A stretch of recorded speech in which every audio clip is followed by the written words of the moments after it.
The next speaker in this session is John Jensen. John didn't provide us with a bio, but I think many of you in the room know him. John is currently a professor at the University of West Florida, a position he recently took, leaving New England and at least temporarily. That's good for John, bad for us, but he's still actively working around the country, so that's a good thing. I'll only say, in terms of an introduction, that I've worked with John for a number of years, and the thing I value most about John is that when he feels you're going off the track, he's not shy about telling you that you're full of crap. So, you cannot undervalue people in your life who will tell you when they think that you are going astray. So, with that, John, thank you. Thank you, I think, Brad. Thank you. It's always delightful to be involved in these projects with sanctuaries. What I want to do today, first I want to thank you and the other organizers of this symposium. And I don't have pretty pictures today, but I'm going to use a few words that I'm going to read, which I don't usually do. But I want to thank you guys for this symposium, particularly the fact that this is an effort to systematically address the potential of cultural landscapes in maritime cultural heritage management. And of course, for the invitation to speak today. I began my career in maritime heritage and in historic preservation here in Wisconsin more than 25 years ago. And many of the ideas, many of the ideas about applied cultural landscapes that I've had a hand in developing or have helped to refine and circulate or popularize have their foundations and work completed through the Wisconsin Historical Society. Now, the overall goal, let me get a timer here because I'm pretty bad at this stuff. Okay. The overall goal, I was reviewing the statements here, is the symposium is to, quote, suggest standard definitions and best practices to the preparation of preliminary guidance materials for incorporating maritime cultural landscapes into the National Register evaluations. And now determining clear standards, we're very clear to include these landscapes in national registers. It's vital. It's vital to bring order and, I hope, more consistency and higher quality to the management of cultural heritage in the coastal zone and in the expanding issues of the continental shelf. Now, the objective of the symposium is, quote, to provide a platform to exploration of MCL and its role in the investigation, evaluation, and management of terrestrial submerged maritime cultural resources. Now, this objective, I think, is more important than the goal in some respects. For the objective, with a little bit of imagination, emphasizes increasing our understanding of complex historical and human relationships and associated policy issues. This is critical given the intensity of human uses on the coast, the growing impacts, or at least our growing awareness of climate change, and the rapid expansion of human economic activities offshore and along the coast. So it's where the action's at. It's frankly where the action's almost always been at, but it's much more intensive now. Now, thanks in large part to the visionary work of Dave Cooper, the first Wisconsin underwater archaeologist, the state's long been at the forefront of submerged cultural heritage preservation in the United States. With Cooper and Paul Crease's 1991 multiple property nomination, Great Lakes Shipwrecks of Wisconsin, the Historical Society, affiliated archaeologists, generations of volunteers have added, I guess now the count was 59 shipwrecks to the National Register, and that's a big deal. Now, going back in time a little bit to the late 1980s and 90s, this was the pioneering days in some respects of public underwater archaeology in Wisconsin and in other places. Some of us may have come across as a little brash and occasionally a little righteous. We were not arrogant. We might have seemed that way once in a while. But we had a zeal that extended way beyond just the technical preservation of shipwrecks. It became rapidly not enough just to do that. We wanted to make them accessible and meaningful to the public. We were trying to preserve and to recover not just things, and we didn't pull stuff up, very bright thing that was laid down early on, but we wanted to recover ideas and find these forgotten relationships or nearly forgotten relationships between the people of Wisconsin and the Great Lakes and rivers that formed her borders. In order to preserve shipwrecks, we needed to find broader meanings, not just their official historical significance. Although we began documenting individual shipwrecks, we organized our field work and inventories regionally: Door County, the Apostle Islands, Mid-Lake Michigan, the Mississippi River. And this spread into how outreach was conceptualized and, took form in things like the influential Maritime Trails program. Looking back more than 2 decades, aside from the fact I have less hair now, I see that we were thinking in cultural landscape well before we began to use the term officially here. We naturally began to use these cultural landscape approaches to look critically at the coastal and maritime world and to figure out how we were going to engage with communities. Now, moving on to the topic of historic preservation, the first attempt, as far as I'm aware of, to explicitly try and use cultural landscape in underwater archaeological preservation in Wisconsin began in the wake of a closely watched legal dispute over the wreck of the Rocinco, a yacht found, looted, and claimed in Admiralty Court by a well-known wreck hunter and salvage diver, Paul Ehorn. U.S. Court of Appeals 7th Circuit decision in Ehorn v. sunken vessel known as Rocinco did a number of things, but it reaffirmed the Abandoned Shipwreck Act proviso that said that wrecks in state waters that were determined eligible for the National Register or on the National Register were, the title went to the states. Now, that decision, when it came down, did something important. It elevated the importance of the register as a maritime preservation tool, at least here in the region where the 7th District jurisdiction held sway. And at the time, and memory is notoriously bad, but looking back, it seemed that the logical conclusion that a number of us came to was that securing National Register eligibility, or better yet, a listing, now, in addition to the normal protections that or influence that a National Register listing would have, getting a DOE or a listing really gave some particular protection. It was more important than ever, and it seemed really important to come up with a time and cost-efficient way of trying to be as inclusive as possible on the National Register. And so by this point, I'd moved on to academia in the East, but I kept my fingers involved, and I was working with underwater archaeologist Russ Green at the time, and later his successor, Keith Meverden. I did a number of projects, but I took on an ultimately unfinished or unsuccessful effort to nominate a large section of Wisconsin's Mid-Lake Michigan waters as an archaeological district. And I chose to develop this nomination around the idea of cultural landscape. I don't have time to get into the details of all of this, but I read deeply in a lot of these things. I worked out a lot of ideas, and ultimately I synthesized my research in an unpublished technical report for the Historical Society, Pieces, Patterns, and Pasts, toward a cultural landscape approach to maritime cultural resource management and study in western Lake Michigan.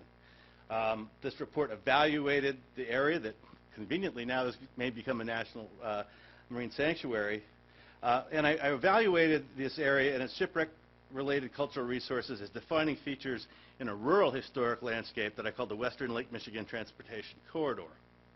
After laying out the theoretical foundations for cultural landscape and an Atlantic cultural context for the corridor, the report described in some detail how each of the 4 processes and 7 component categories of National Register Bulletin 30, Guidelines for Evaluating and Documenting Rural Historic Landscapes, applied or may apply to the region and its submerged resources. And I've done this in some other places since that time. The report recommended integrating emergent cultural landscape-based archaeological and preservation theory with the new analytical and mapping capacities of GIS through a cultural landscape framework. Embracing the results, I argued, would improve the analytical content of Wisconsin's maritime historic preservation documentation work while quickly expanding National Register coverage over a much larger number of Wisconsin shipwrecks. Now, I pushed things too far, too fast, and that's true. The technical issues associated with defining boundaries were problematic, and it really stopped the draft nomination cold. However, the intellectual content of the report and the process of doing the draft nomination really became one of the foundation elements of a lot of later work that has led to a more developed applied cultural landscape approach that some of us call CLA, parts of which have influenced the MPA stuff, but we do various things. But the point is the ideas were powerful, they worked, And it was an important moment, I think, in developing at least how some of us think about cultural landscapes. Now, what I'm going to talk about now is adapted from that report, because I think, again, part of the problem is the timing wasn't right before, and we didn't have all the technical details together, and that's one of the things this symposium is working at. Now, then it showed a beautiful picture of Wisconsin's state seal, which is on the state flag. The Wisconsin flag contains powerful symbols of the maritime imprint of the state's culture. The emblazoned anchor, caulking mallet in the grasp of a powerful hand and arm, and blue-jacketed mariner can be read as cultural and historical symbols that represent the introduction of Atlantic world technology and culture to the freshwater frontier during the 19th century. Showing iconic space with the images of the miner, bars of lead, a cornucopia, pick, shovel, and plow, the flag depicts in graphic terms the implicit and explicit interplay between the natural environment and Wisconsin's pioneers. To move forward, as instructed on the text at the top of the seal and the flag, one had to break up the soil to unleash its fertility, delve into earthen depths to release trapped mineral resources, and tame the tempestuous Great Lakes by converting stands of virgin forest into good ships manned by strong and able mariners. The complex interplay between culture and nature, whose signature is written boldly across the Wisconsin flag, is the hallmark of cultural landscapes. This important way of organizing our understanding of the historically evolving and continuing relationships between society and the environment. Cultural landscape is increasingly recognized by the historic preservation and cultural heritage professionals agencies worldwide as an important category of tangible and intangible heritage resources, and a really important way of interpreting the past. There's all sorts of virtues to this that have been talked about: cultural pluralism, multivocality, and I don't have time to get into all of this stuff. But put differently, cultural landscapes reveal much about the interplay between places and processes, which leaves ample room for multiple cultural groups to derive or to impose meaning upon geographic space. And I'm not going to get into Sauer and all the things that are in here, because we know a lot about this, but the point is these are some quite old ideas. And in the applied kind of landscape work that I've done, and we do at the University of Rhode Island and other places, the Westerdahl stuff doesn't really apply as much as the terrestrial elements of all of this. Now, in the Great Lakes region, among other places, shipwrecks and other cultural materials deposited on bottomlands and along the shore can be evaluated as a single or as a series of nested cultural landscapes that reflect distinct, although often related, historical contexts and cultural orientations. And maritime cultural landscapes have great potential for yielding archeological, historical, and cultural information about Wisconsin's past. And we've looked into this in a number of ways. Among its values is, depending on the question you're looking at, applying the landscape framework to western Lake Michigan, for example, in its submerged resources, it has the capacity to bring historical and anthropological questions to light, questions that both encompass and transcend even state and local boundaries into the international sphere, and it will allow Wisconsin's maritime past to be read in national, international, as well as local contexts. Now, I did attempt to put together, at the time, a nomination, and I'm going to read now my significant statement at the time, and I would write it slightly differently now, and I've done a whole lot more work with Noah on this topic, but I still think it's relevant because it's using the tools of the register as they exist today, and I think that's the important part, is coming up with a way to do that. Don't write the new book. The West Central Lake Michigan Maritime Heritage Archeological District is a long, linear, rural, historic, cultural landscape that qualifies for listing on the National Register of Historic Places under criterion A and D. A watery highway of national importance, the transportation corridor is intimately associated with transportation, settlement, and industry in Wisconsin. The natural environment and related collection and spatial organization of objects, sites, and structures associated with historic maritime transportation on Lake Michigan offer a rich tapestry for exploring human responses to the problems and opportunities associated with frontier shipbuilding, settlement, commerce, and the advent of large-scale agricultural and industrial development. The West Central Lake Michigan Maritime Heritage Archeological District consists of a section of a navigation corridor that has constituted the principal route down the western side of Lake Michigan during the 19th and early 20th century. A regional highway, the corridor also provided critical points of access, connection and exchange between maritime communities, both large and small. During the mid-19th century, hundreds of thousands of Americans and immigrants followed this maritime pathway to new lives and lands in Wisconsin and other Midwestern states and beyond. As these settlers developed the landscape, the corridor provided a critical avenue for carrying surplus products to market and for bringing goods in from other regions and other nations. In the later 19th century and 20th century, the corridor became an essential component in the circulation networks for the rapidly industrializing Midwest. Included in the district are the lake's surface waters, weather patterns, subsurface and natural and cultural features. When analyzed using current archaeological theories and methods, these elements come together to form an important and coherent segment of Wisconsin's Lake Michigan maritime cultural landscape. This landscape has documented associations with three of the historic contexts identified and well developed in the multi-property nomination Great Lakes Shipwrecks of Wisconsin, the early industries, fishing and lumber and agriculture, settlement and package freight. Further research could well identify additional historic contexts. That was the idea at the time. We can do a lot more with it. In subsequent time, and I want to wrap up here, in later time, I've been able to go back to look at the landscape of that area to, again, to help create data and insight for this designation process. And one of the things that's become very clear in the last 10 years of working on these kinds of projects and trying to figure out how to do it in multiple sites in New England, the Mid-Atlantic, Alaska, other places on the Great Lakes, is that adopting a cultural landscape approach as a way of looking at the world yields, information that can be clearly useful in management. It can lead to much better and more encompassing contexts for traditional National Register nominations. It is, so it's that way of looking at the world that is so important, and we can see that in a number of different ways. And I don't have time to get into some of the specific things for Western Lake Michigan, but in each place that we've gone to, this approach tells us something about these relationships that we did not know before, and in ways that directly tie not just to interpreting history or assessing significance, but it can help to tell us how we might want to manage these resources, where the vulnerabilities are. How has the human history of regulation of these spaces helped create the landscape that we have today? So that's in the big picture of these things. So I'm going to wrap it up with this because I can keep going for a long time. But I'll really end with just this one element here, is that, as I started with, that really we're in a position where I ran into trouble before. We didn't have the language to use this in the regulatory constructs that we live with. In 10 years, we've learned a lot. I think what we need to think about now is how to create that language to include landscapes as a subset of existing categories, but really to work on these languages. The big ideas, I think, are there. They're strong, and it's the time to collectively create the language to make those linkages.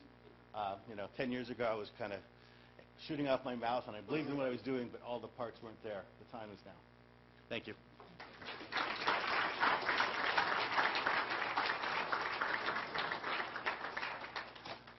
We have time for probably one question. You mentioned technical details throughout your initial attempt. Mm-hmm. Can you briefly summarize some of those work? Well, the principal one, as I recall, and again, human memory is a fallible thing, and I didn't go through all my things, but one of the real challenges we were. Could you use the mic? Yeah, we were looking at two approaches to a district, a contiguous district or a discontiguous district, and what we couldn't get a handle on was defining boundaries.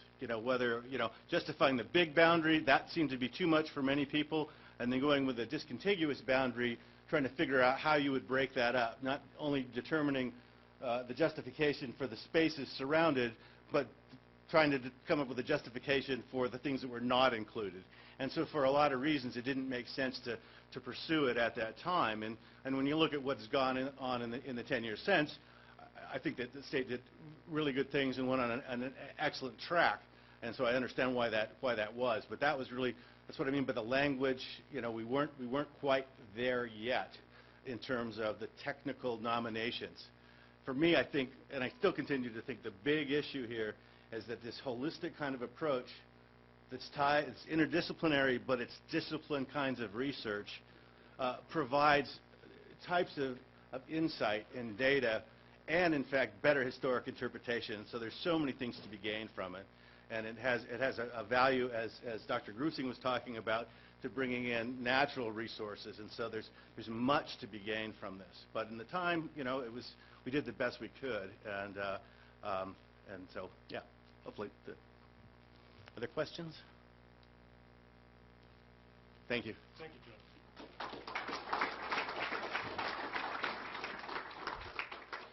John. Our final speaker in this session is Deanna Beecham.